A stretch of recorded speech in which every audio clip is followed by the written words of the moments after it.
Hello everyone, welcome to Good Vibes. അപ്പോൾ ഇന്ന് നമ്മൾ വന്നിരിക്കുന്നത് ഓണം റെസിപ്പി നമ്പർ 3 ഇഞ്ചി പച്ചടി ആയിട്ടാണ്. അപ്പോൾ ഇഞ്ചി പച്ചടി ഉണ്ടാക്കുന്നതിനായിട്ട് ആദ്യം ഒരു പാനിലേക്ക് എണ്ണ ഒഴിച്ച് ചൂടാക്കിയതിന് ശേഷം അതിലേക്ക് 2 പീസ് ഇഞ്ചി ചെറുതായിട്ട് അരിഞ്ഞതിട്ടൊന്ന് റോസ്റ്റ് ചെയ്ത് കൊടുക്കുക.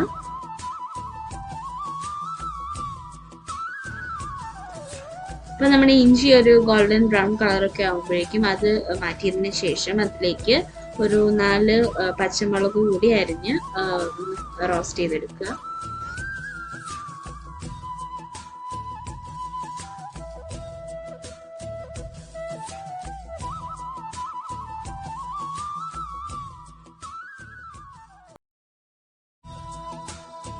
അതിനുശേഷം നന്നായിട്ട് ബീറ്റ് ചെയ്ത് വെച്ച 1 കപ്പ് തൈരിലേക്ക് നമ്മൾ ഫ്രൈ ചെയ്ത് വെച്ച ഈ ഇഞ്ചിയും പച്ചമുളകും കൂടെ ചേർത്തൊന്ന് മിക്സ് ചെയ്ത് കൊടുക്കണം.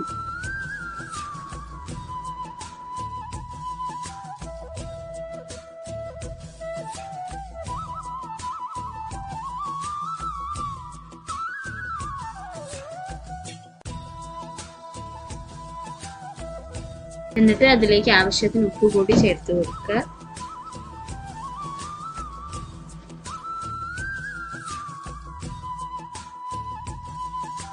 ഇനി നമുക്ക് ഇതിലേക്കുള്ള കടു വറുക്കാൻ തുടങ്ങാം.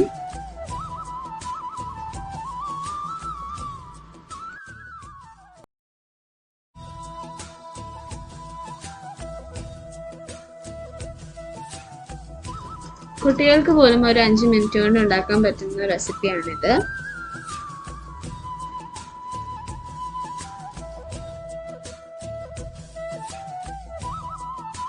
അപ്പോൾ നമ്മൾ ഈ വറുത്ത് വെച്ച കടുകൊക്കെ ഈ തൈരിലേക്ക് ചേർത്ത് കൊടുക്കാം. ഇതിന് ഇനി സെപ്പറേറ്റ് ഒരു കുക്കിംഗ് ഇല്ല. അപ്പോൾ നമ്മുടെ ഇഞ്ചി പച്ചടി റെഡി ആയിട്ടുണ്ട്. എല്ലാവർക്കും ഇത് ഇഷ്ടപ്പെട്ടു എന്ന് വിശ്വസിക്കുന്നു. അപ്പോൾ വീഡിയോ ഇഷ്ടപ്പെട്ടെങ്കിൽ please to like, share and subscribe.